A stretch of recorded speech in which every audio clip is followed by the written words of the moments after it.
तापसी और मानसी दोनों सगी बहनें थीं, जो कि सरोज और रमेश की लाडली बिटियां थीं। माता पिता ने दोनों बेटियों को अथाह लाड़ दुलार से बड़ा किया था।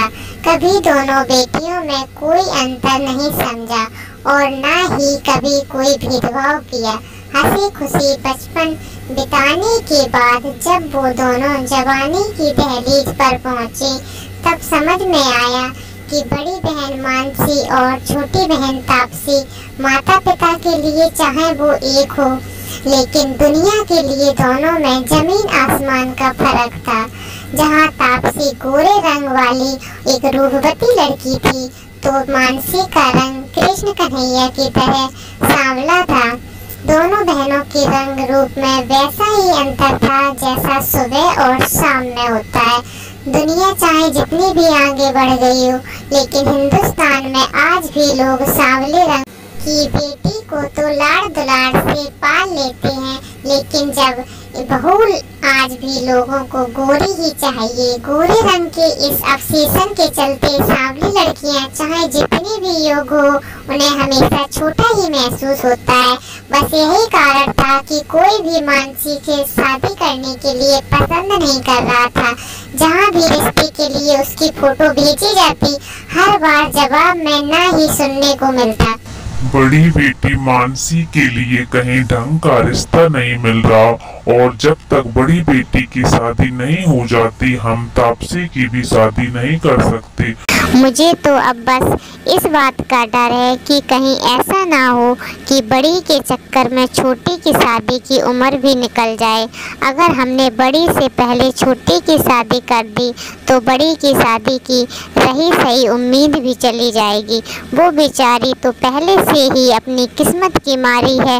न जाने भगवान ने किस जन्म के अपराध का फल दिया है कि मेरी इतनी होनहार और गुड़ी बेटी को ऐसा रंग दे दिया कि कोई उसे अपनाने के लिए तैयार ही नहीं है। अब हम क्या करें सरोज? आखिर ऐसे हाथ पे हाथ रख के तो नहीं बैठ सकते। अब मुझे समझ में आ रहा है कि आखिर बिहार में पकड़वा विवाह इतना प्रचलित क्यों है। जब घर में जवान ब्याह लायक कुंवारी बेटी बैठी हो, तो बाप के दिल पे क्या गुजरती है, ये अब मैं बहुत अच्छी तरह से समझ रहा हूँ। आखिर जब कहीं पर भी बेटी का रिश्ता पक्का नहीं होता, तब वो बेचारे थक हार कर लड़के को उठवा के उससे अपनी लड़की की शादी करवा देते हैं। ये कैसी बातें कर रहे हो आप?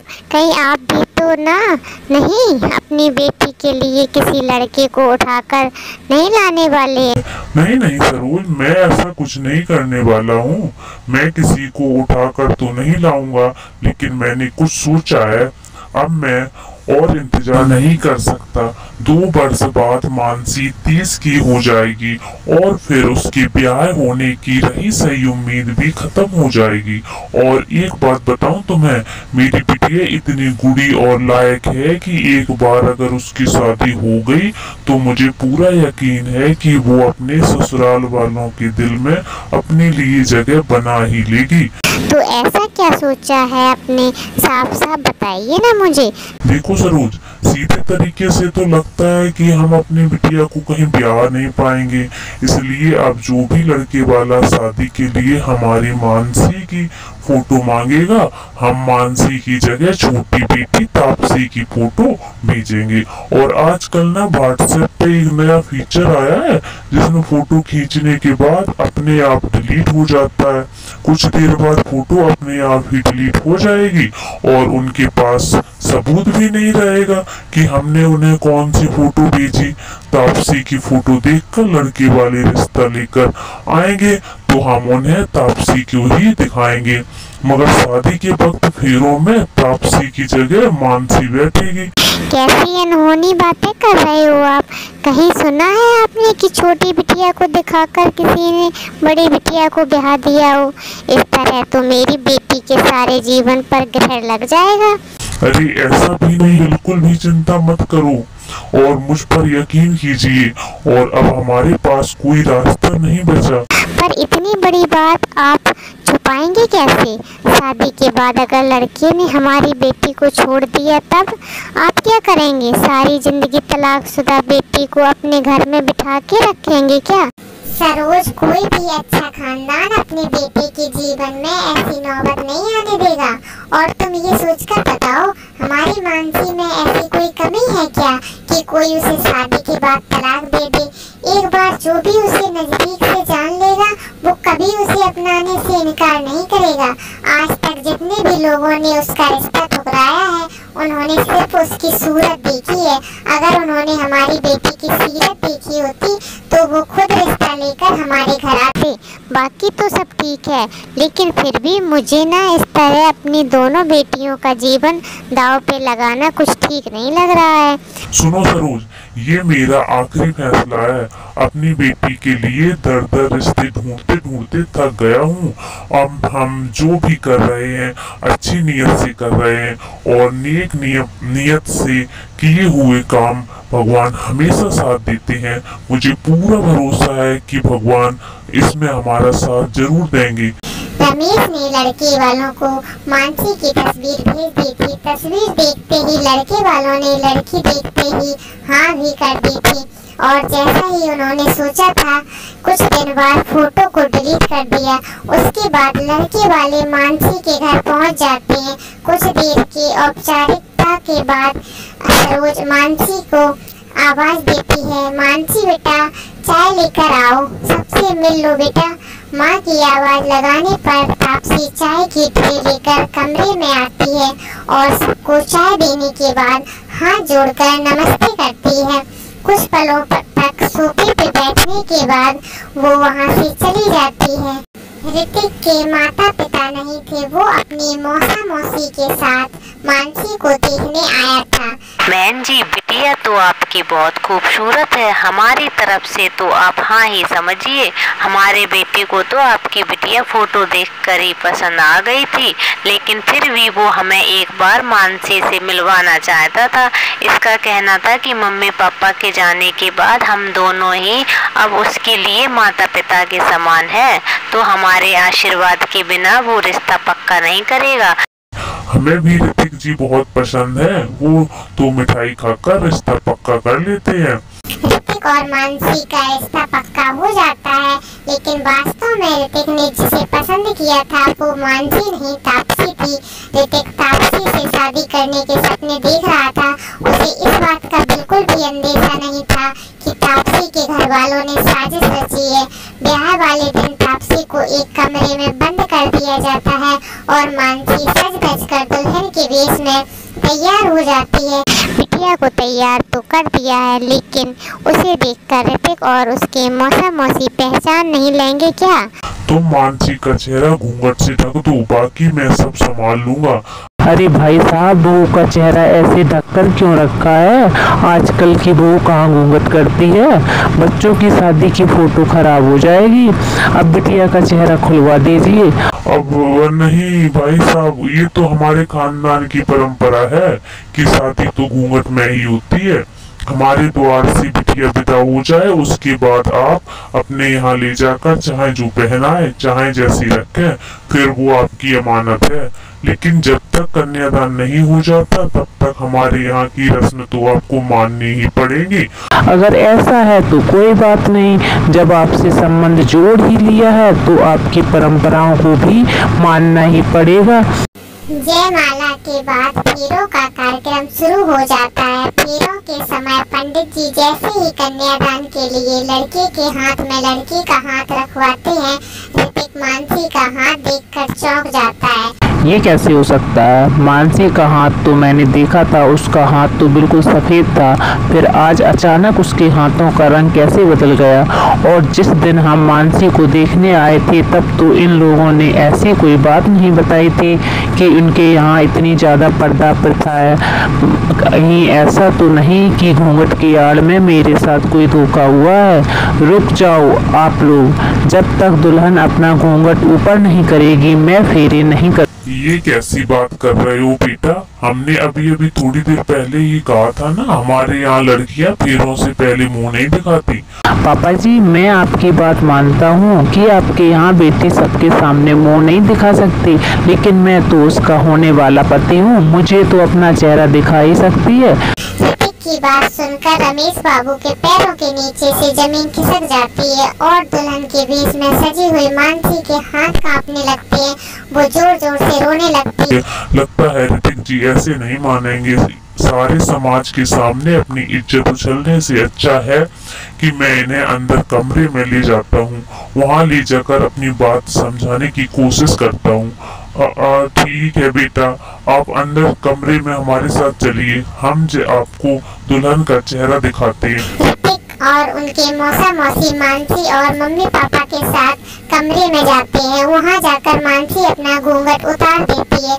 देखिए, तमाशा मत करिए, सारी बिरादरी जमा है, मेरी इज्जत पानी में मत मिलाइए। मेरी बेटी बहुत लायक है, आपके घर को स्वर्ग बना देगी, बस आप इससे शादी से इनकार मत करिए। ये क्या चल रहा है यहाँ? ये मानसी नहीं है, आप लोग मेरे साथ धोखा कर रहे हैं। कौन है ये? सच सच बताइए, ये किस लड़की को आप मेरे साथ चिपका रहे हो आप लोग?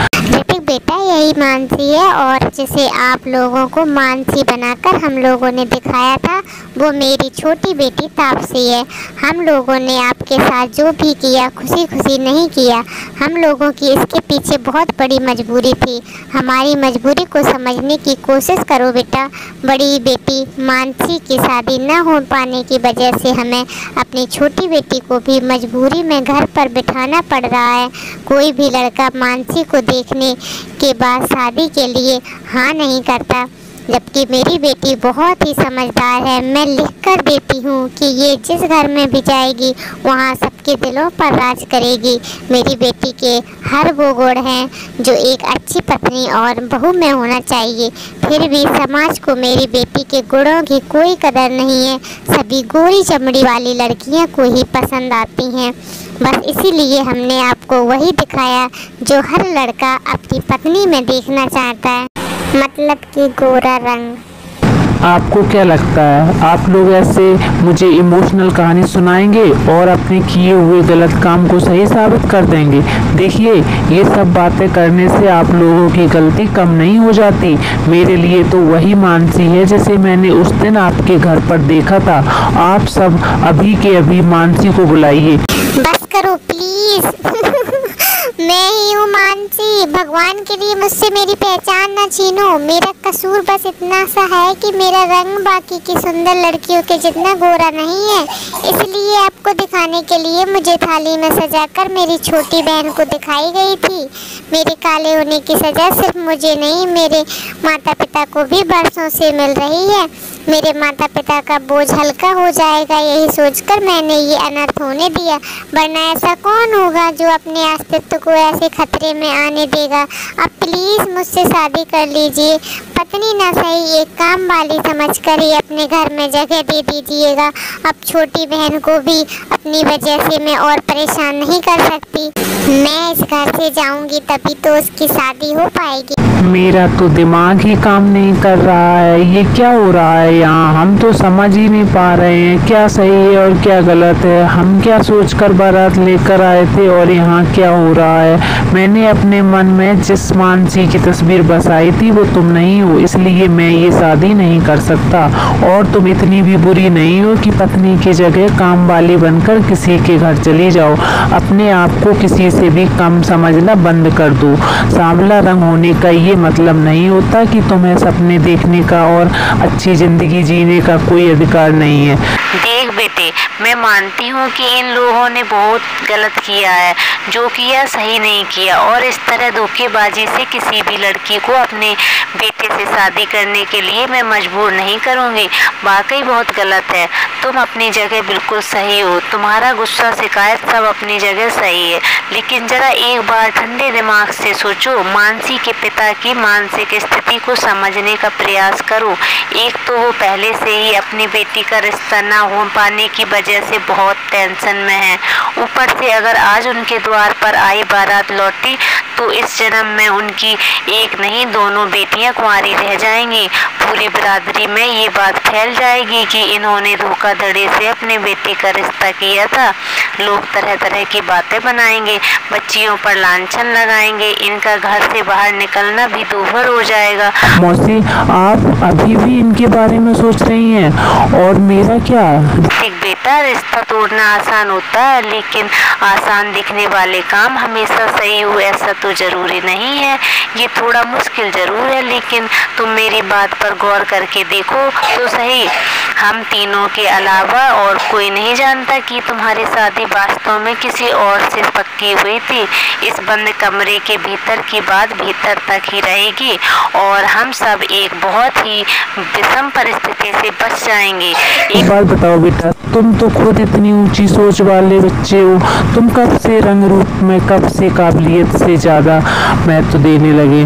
अब गलत समझ रहे हैं मौसा जी। मैं आज भी मानता हूँ किसी का रंग चाहे जैसा हो, मन सुंदर होना चाहिए। और ये अगर अपनी बेटी मानसी की तस्वीर मुझे भेज देते तो मैं उसे ज़रूर पसंद करता। मुझे ऐतराज़ बस इस बात से है कि इन्होंने बस झूठ बोलकर मुझसे अपनी बेटी की शादी करवानी चाहिए। बेटा, ये हुई ना बात। मैं भी ना मेरे मन की बात बताऊं, मुझे तो इस लड़की में कोई खराबी नहीं दिख रही। पागल हैं वो लोग जिन्हें इस बच्ची में खराबी लगती है। कितनी प्यारी और मासूम बच्ची है। बेटा, बारात दरवाजे से वापस लौटेगी तो इनके साथ साथ हमारी भी जगह सही होगी। तू एक बार सोच के देख ले बेटा, इसके माता पिता ने गलत तो किया ही है, लेकिन वो बेचारे बस अपनी बेटी का घर बसाना चाहते थे। मौसी की बात सुनकर ऋतिक फिर से नजर भरकर मानसी की ओर देखता है। उसकी बड़ी बड़ी खूबसूरत आंखें मेकअप के साथ और भी खूबसूरत लग रही थी। उसकी सादगी और सच्चाई उसकी आंखों में आंसू बनकर बरस रहे थे। मुझे सोचने के लिए 10 मिनट दीजिए। ऋतिक तेज कदमों से टहलते हुए मौसा मौसी और मानसी के माता पिता की बातों को सोच रहा था। काफी देर तक सोचने के बाद वो मौसी के पास जाता है। ठीक है मौसी, मैं शादी करने के लिए तैयार हूँ, लेकिन मुझे अब इस रिश्ते को दिल से अपनाने के लिए थोड़ा समय लगेगा। मानसी दे पाएगी ना मुझे समय? ऋतिक की बात सुनकर मानसी अपने आंसू पोंछकर मुस्कुरा देती है। शादी से पहले मेरी एक और शर्त भी है। मुझे आपकी हर शर्त मंजूर है। तो आप अपनी बेटी तापसी को भी हमारी शादी में शामिल होने दें। उससे कहिए छुपने की कोई जरूरत नहीं है। जूते छुपाने के लिए साली की भी तो जरूरत पड़ेगी। ऋतिक की बात सुनकर सभी मुस्कुराने लगते हैं। ऋतिक की शादी मानसी से हो जाती है और जैसा कि रमेश ने कहा था, मानसी सबका दिल जीत लेती है।